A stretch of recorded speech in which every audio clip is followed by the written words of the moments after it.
tenemos la curva que es el promedio histórico.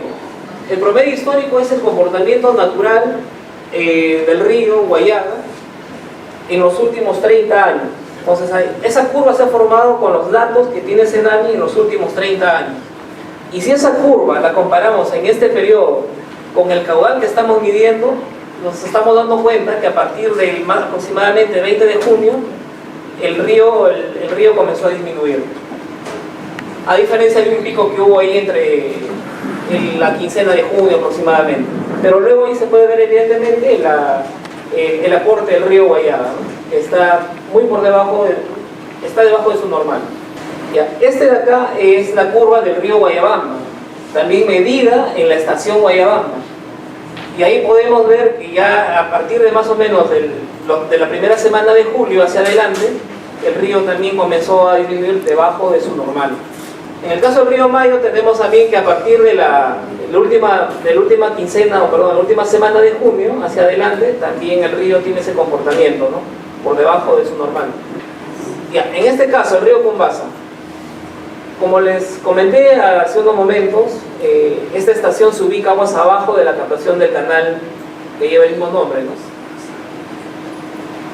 Y comparando esos datos, vemos también que en este periodo, en este nos encontramos por debajo de su normal. Entonces, estos son los datos concretos, específicos que manejamos como Senami respecto a las estaciones que también manejamos aquí en la región. Para los 3 próximos meses, la tendencia es que las temperaturas máximas van a continuar siendo por encima de sus normales. Siguiente. Y en cuanto a la precipitación, aquí vemos de manera secuencial, para septiembre nos indica que las lluvias estarían inferiores a sus normales. Es decir, que si nosotros tenemos un registro de 30 años, se sacan percentiles, el percentil inferior va desde los 0 hasta los 33. El percentil normal desde los 33 hasta los 66.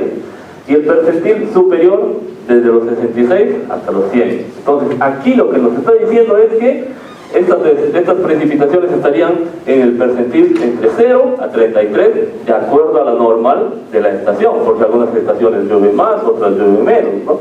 Los acumulados son diferentes en cada zona de producción de la región San Martín. Entonces, eso sería la tendencia para los próximos meses desde el punto de vista climático.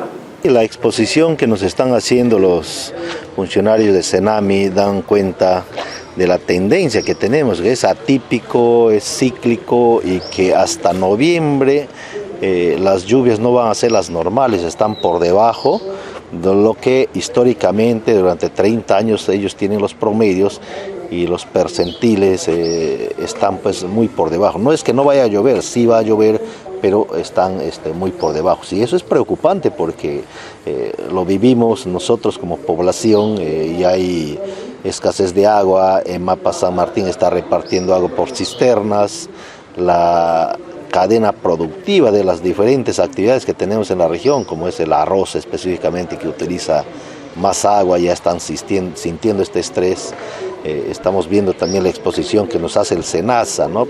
Por ahora todavía ellos no han declarado también la emergencia, que ya lo tienen en Ucayali, que ya lo tienen en Iquitos, pero en San Martín, según las exposiciones de la sequía agrometeorológica que nos presenta Senami, se está evidenciando en la parte del Alto Mayo ya la presencia de la roya. Se pensaba que la roya era una afectación que solamente se presentaba cuando había las lluvias por exceso de humedad, pero ahora nos están diciendo, y ellos tampoco se explican, por qué en estas épocas más secas la roya sigue presentándose. Entonces hay una tarea ahí también de parte SENASA para ver estos temas, y así, ¿no? Cada uno de los actores, el tema ganadero, preocupante porque en el reporte Senami ha llovido 0 durante los últimos días, y la tendencia es a que siga así, ¿no? Entonces los ganaderos quizás sea tiempo también en que tengamos que pensar en esta ganadería ya estabulada con establos, que es como se hacen en otros sitios, viendo que la tendencia va a continuar. O sea, en realidad es preocupante y nosotros estamos reunidos acá participando para este tema de la declaratoria de emergencia, porque después de la declaratoria de emergencia lo que sigue es llegar y verificar en cada componente de las cadenas productivas, la afectación que están teniendo los agricultores para empezar a planificar pues, la respuesta rápida de las autoridades. En realidad, desde el 2022, nosotros en el tema ganadero venimos teniendo problemas serios. Y esto se ha visto más serio el año pasado, que hemos tenido 158 días sin lluvia en la zona de Guayaga Central. Entonces, 158 días es bastante. Y ahora vamos a superar eso. Y los reportes para el próximo año prácticamente son los mismos. Entonces, ese es el primer tema a tomar en consideración, a puntualizar. Esto no es cíclico, es parte del cambio climático, aceptémoslo. Y tenemos que prepararnos. Pero esta debilidad, este problema de este momento también es una oportunidad. En la plataforma se debería de ver ya estos temas exactamente sobre qué cosa hacer, ¿no? Por ejemplo, vivienda siempre tiene cisternas y tiene unos bladders para que repartan agua de consumo humano. Entonces, de ahí hay cisternas de consumo humano también para San Hilario, que trajeron, me parece, una planta potabilizadora de agua. Entonces, hay que entender que ahora estamos en una etapa reactiva de los huertos, y lo que vamos a hacer es parte de la rehabilitación. Pero ahora lo que nos compete es netamente la respuesta, o sea, qué hacer en este momento, ¿no? Entonces, en ese sentido, por ejemplo, diría yo, no sé si se formarían tal vez comisiones multisectoriales, en todo caso, directamente con la plataforma. No, eso no indica que nosotros no puedan tenerlo, ¿no? Porque seguramente la misma preocupación también tiene el director de vivienda, quizás la misma preocupación está con el director de salud y de todas las entidades, ¿no? Particularmente creería que se amerita quizás que el gobernador llame a sus directores y pueda ver qué cosa, y que pida un reporte y se haga un estado, no solamente de agricultura, sino de todo, en todos los ámbitos. Esa sería una recomendación como plataforma, como colegio de ingenieros que participamos como plataforma, ¿no? Entonces, y básicamente cuando ya tenemos las comisiones, ¿qué cosa vamos a lograr? O sea, ¿qué cosa vamos a solucionar? Como bien dijo el ingeniero, vamos a adquirir motobombas. O sea, ya muchas veces tenemos el estado de emergencia, pero no pasa nada, porque no tenemos la acción precisa a la que vamos a llegar. Y el estado de emergencia, hemos tenido 5 prórrogas de estado de emergencia y muchos distritos no han logrado absolutamente nada. ¿Por qué? Porque no tenían las ideas claras, no tenían los presupuestos. Lo que deberíamos de aterrizar es qué cosa necesitamos, ¿no? Motobombas, necesitamos cisternas, qué acción necesariamente, ¿no? En el Fondo había, por ejemplo, cuando había el friaje, había forraje, ¿no? Compra de forraje. En este caso, ustedes son los expertos, quizás podrían ver, llevar agua en cisterna, cuál punto vamos a hacer para captarlo, y esas acciones, básicamente el combustible, ¿no? Lo que podemos elaborar tal vez son fichas de emergencia y tener una relación, quiénes son los que tienen cisternas de agua, qué sé yo, ¿no? Entonces, para que se traslade a cierto punto los combustibles, en ese punto, porque le van a decir, ya, declaro estado de emergencia, pero ¿para qué quieres entonces? Porque el estado de emergencia no es el que te van a asignar presupuesto. El estado de emergencia solamente es la parte que te va a crear la parte administrativa, ¿no? Te va a ir a mover, pero la capacidad de gestión es la que va a generar los recursos. Entonces, por eso me atrevo a decir que deberíamos de aterrizar qué acciones precisas necesitaríamos, como dijo el ingeniero, para que se vea a dónde queremos llegar con esto. Nosotros en ganadería, ahorita el ganado no tiene nada que comer, no hay que comer.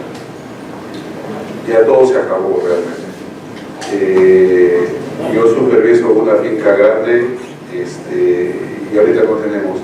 Hemos comprado prácticamente 60 toneladas de pancamel de Lambayeque y ya se nos acabó.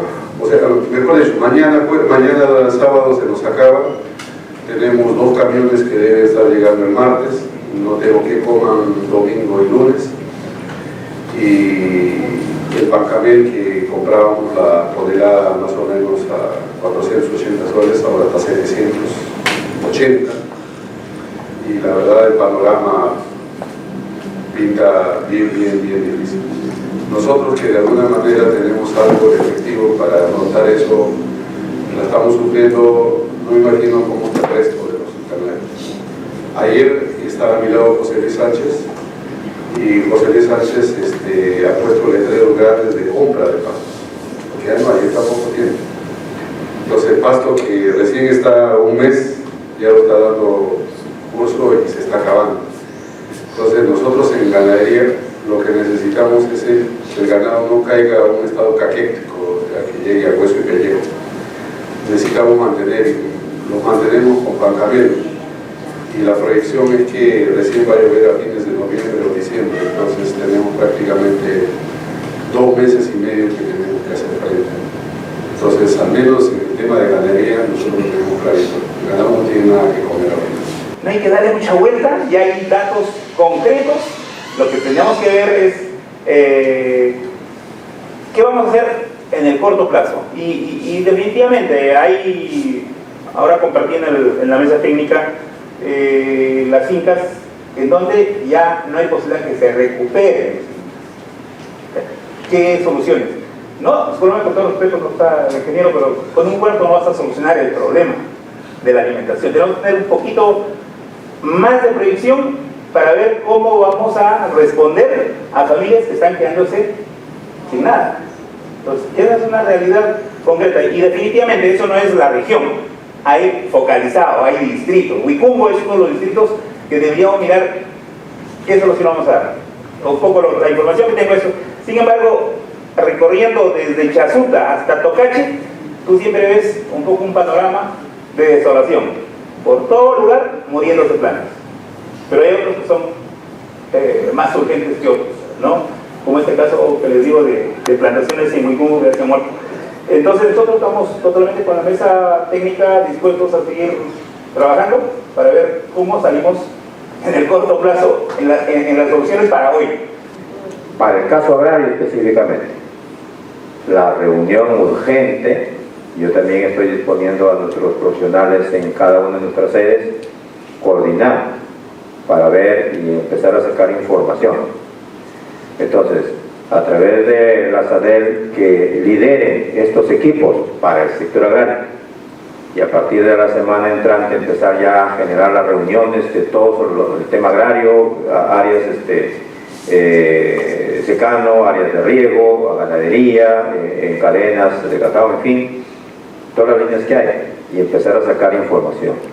Porque lo otro es, como decía el ingeniero, puede hacer que a través del gobierno regional también se active la plataforma para poder afrontar el tema transversal, porque no solamente es el sector agrario, porque ya empieza a afectar el tema pues, de salud y de vivienda, en fin, teniendo en cuenta que para el tema, por ejemplo, de abastecimiento poblacional, gran cantidad, la mayoría, se abastecen de manantiales, y por ese lado el impacto, digamos que no es tan duro, ¿no?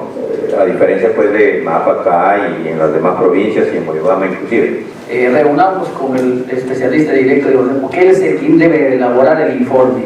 Él debió haber elaborado a la División de Estadística y Seguimiento y Monitoreo, y cuando les interesa, por oficio lo hacen, lo declaran en emergencia nacional. Luego podemos ir alimentando la información a través del CINPAD. Se consolida nuevamente y se pide qué acciones inmediatas o cuánto de presupuesto realmente se necesita para terminar de visto otras emergencias. Y me parece lamentable que, y seguimos en la región San Martín, y no tengo en mi historial de mi mente que no se haya dado un recurso nacional hasta el día de hoy por un tema de inundación. Cada año con el programa presupuestal 068 se viene el pepino, se viene el tomate y no alcanza, ¿no? El COVID, por ejemplo, cuando sucedió, ahí está en el informe. La Dirección de Políticas Agrarias, su informe. La Dirección de Estadísticas Agrarias, su informe. Reporte de las regiones, y se declaró en emergencia nacional. La prensa y todo suma. Otro incidente que he visto, La Roya, Madrid en su momento, pero presupuesto nacional siempre nos está diciendo la región de presupuesto que ni siquiera nos alcanza, ¿no? Entonces yo creo que de oficio vamos agotando dije y en el camino vamos levantando la información. ¿Sí? Como le reitero, yo he estado tratando de comunicar con el viceministro y él debe estar ocupado porque me ha delegado a su director general. Y el director general sí me ha dado un reporte que está al 90% con la sequía severa en la región de San Martín. Esto es más o menos cómo está graficado. O sea, ellos sí tienen el informe. El MIDARE tiene el informe. Lo estoy solicitando y es probable que pueda delegar a alguien que pueda ir a acompañar esto de ahí del mismo MIDARE, con la finalidad de que esto se cristalice, que nos alcance un informe. Ya tienen elaborado el informe. Y como veo, hay varias regiones ahí. No solamente está San Martín, está, así como aparece aquí en este cuadro, está San Martín, Huánuco, una parte de Loreto, Ucayali, está Madre de Dios. Sí, o sea, la información lo tienen. Pero no a nivel provincial y distrital. No lo tienen, por eso te digo, o sea, mientras voy a insistir con esto, yo creo que podemos conseguir estos informes. Hay la predisposición del viceministro y también de parte del director general, porque él es el que me ha alcanzado la información.